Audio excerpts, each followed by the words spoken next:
Il y a une dame qui n'est pas sur la liste, elle est là au fond. Madame, approchez. Oui, vous allez lire. Vous avez le texte avec vous. Avant que Sylvain Rouen ne revienne, et après c'est Alexandre Morin-Chassé. On est dans le temps. Voilà. Quel est votre nom? Annie Schneider. Alors, on s'est parlé avant l'événement. Il dit, bon, ben, s'il y a du temps, je vais lui permettre de lire son texte. C'était pas prévu. Ça va? Oui. Vous n'avez pas peur du micro, hein? Non, j'ai l'habitude. Présentez-vous brièvement au public et puis vous lisez. D'accord. Bonsoir. Je suis auteur de plusieurs livres sur les plantes médicinales. Il n'y a aucun rapport. Mais j'ai un grand amour pour la poésie et le verbe, même si c'est une langue empruntée pour moi. Alors mon sujet, c'est un ode au corps, hein, quand même. Faut le remercier de temps en temps. Excusez-moi, je ne pensais pas lire, puis bon, il y a quelques petites ratures là-dessus, alors bon. Et j'ai goûté à la Cronenbourg, écoutez, hein, la bière de mon coin de pays, alors bon. J'aime la poésie depuis que je suis toute petite. En France, on apprenait les poèmes classiques par cœur, que ce soit Victor Hugo, Verlaine, et je m'en souviens encore de certaines. Mais ici, j'ai découvert le slam 40 ans plus tard. Donc c'est un format qui me plaît bien, même si je ne suis pas une vraie slameuse, parce que j'ai pas beaucoup de mémoire, j'ai trop de choses dans la tête. Donc je lis mes textes, mais j'écris uniquement sur ce qui me touche vraiment, la réalité, que ce soit Jean Charest, l'ortie, ou la maladie, ou l'amour évidemment, un classique.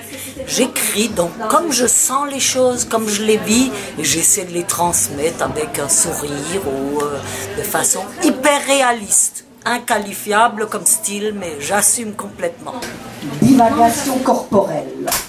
Si vous avez comme moi vu pleuvoir plus de 200 saisons, ou moins que ça si vous êtes sensible et éveillé à vos sens, pire, malade, hypochondriaque ou encore thérapeute, les affaires du corps vous tiennent à cœur, à raison ou à tort. Ce si sublime véhicule, car il l'est, écrin de l'esprit qui s'y est fait trapper, confirme que notre structure physique est une merveille de construction achevée. Mais sentez-vous toute la place qu'elle prend quand elle est contrariée? Dans le plaisir, la souffrance ou en vieillissant, on n'a pas le choix de l'écouter. Écho de l'être en cheminement, aiguillon pour le changement, jardin de délices, harpe sublime ou véhicule gémissant, mes reflets du vécu accumulé, notre manteau de chair est un formidable instrument polyvalent. Ce conglomérat de 500 000 milliards de cellules possède une intelligence intrinsèque, hyper synchronisée, telle une ruche interdépendante, complexe, très organisée, que trop vite on délègue aux pseudo-spécialistes, après le trio des remèdes et des anciens docteurs Corbeau, lavare, purgare, segnare, c'est maintenant bistouri, chimio ou radio, et une morphine aux soins intensifs ou palliatifs quand tout a foiré. Avant ça, à moins d'être sage, ascète ou inconscient, rares sont ceux que l'usure du corps de notre propre chair indiffère. Pourtant, trop peu se soucient vraiment à temps des besoins réels de cette si sublime machine et sont tout étonnés quand la maladie les mine. Le corps est un fleuron de la création, couronnement du génie du grand architecte et du cul bien vécu, du cumulatif cellulaire de nos parents, quand après un atterrissage réussi surgit d'entre deux cuisses réouvertes, partis pour un parcours plus ou moins long ou plaisant, sachant que tôt ou tard, nous finirons pour la plupart écrapoutis par nos abus, nos chaînes limitants et les ravages du temps. Mais vous, jeunes fous là qui vous sentez visés, êtes-vous conscients combien c'est important de se questionner dès maintenant sur ce qui s'est passé entre-temps, faisant le tri entre ce qui doit être éliminé et l'utile, utilisable. Car aux chiottes finissent en ruine toutes les merveilles de la cuisine. Mais pour se sculpter une forme à son goût, je sais que je suis un peu trop rachitique, mais enfin c'est mon problème. Selon les lois de la chimie et de l'implacable génétique, bien au-delà des valeurs calorifiques, c'est l'assimilation qui compte. Et dans ce pays d'abondance, les aliments et suppléments sont légion.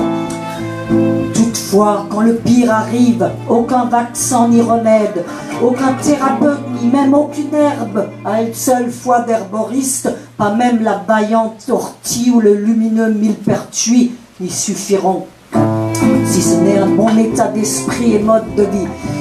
Car les méthodes et panacées tout allées sont des arnaques bien moussées, gros profit à la clé. Comme dans la nature, rien ne vaut la biodiversité.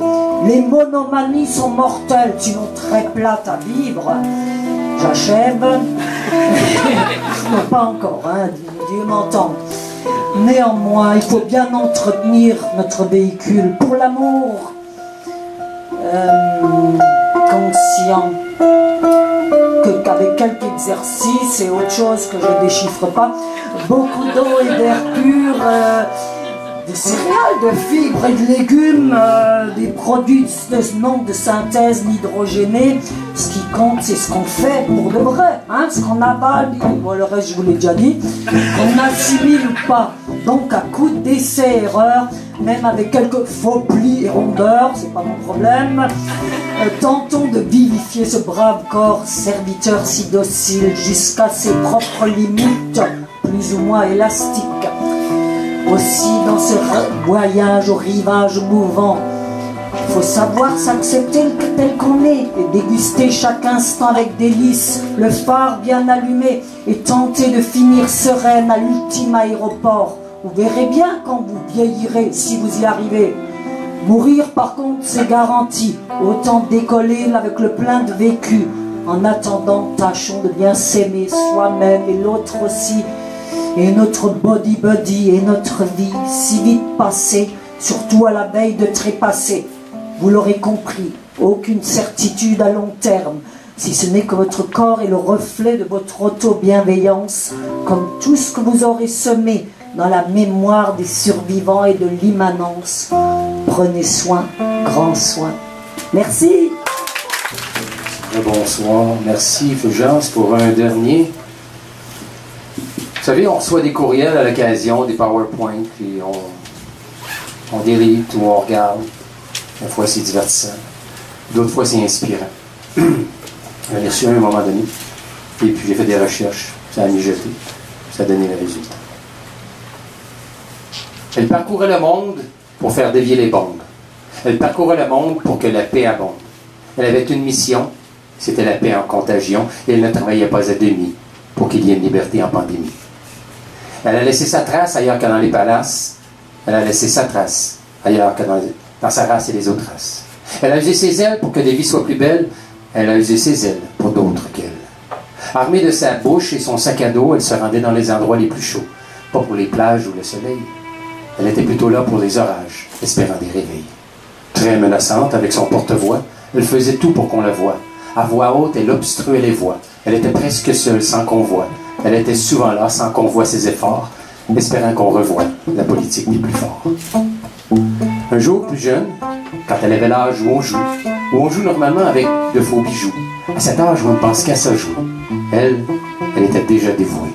À l'âge de 10 ans, elle a pris la parole en disant que pauvreté et enfants tués, ça ne devrait pas exister.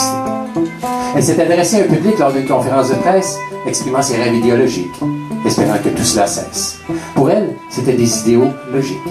Elle a donc continué de militer sans cesse pour tenter d'enrayer certaines réalités sociologiques dans des endroits où le temps presse.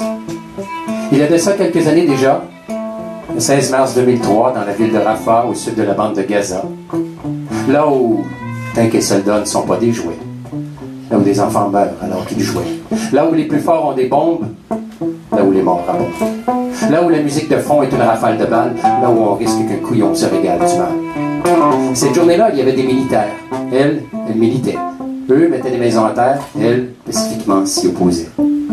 Vêtue de manteau orange, on la voit très bien, et elle dérange. Elle dérange l'armée israélienne, qui la regarde sûrement comme une alien. Très menaçante avec son porte-voix, elle faisait tout pour qu'on la voie. Elle tentait de s'opposer à la démolition de la maison d'un docteur par des soldats israéliens au volant de bulldozers. Ok, d'accord, elle était en zone interdite. Une terre dite de grand risque, surtout placée devant ce bulldozer. Ce qu'elle faisait pendant des heures. Mais dans une manœuvre qui se passe de commentaires, elle a été coincée par terre, par ce bulldozer avec à son bord 2 militaires. Et le sang s'est mélangé à la terre. Serait-ce qu'ils ont manqué Dieu pour prendre ce qu'on a de plus dispendieux dans un geste qu'on pourrait qualifier d'odieux, et elle n'aura même pas eu le temps de faire aucun adieu. Selon des informations, voilà ce qui est arrivé. Est-ce la désinformation? Est-ce la vérité? L'armée israélienne a bien sûr sa version qui ne verse pas dans le même sillon. Mais il reste pas moins que cette journée-là, une vie humaine est partie pour l'au-delà. Une femme, un être humain a perdu la vie dû à ses croyances et ses convictions. Une femme qui demain ne sera plus ici pour vivre les expériences de ses patients. On dit qu'elle est morte pour la paix. Est-elle morte pour la peine? Maintenant qu'elle repose en paix, les gouvernements ont-ils compris pour la peine? Cette femme s'appelait Rachel Corrie et elle est décédée à l'âge de 23 ans.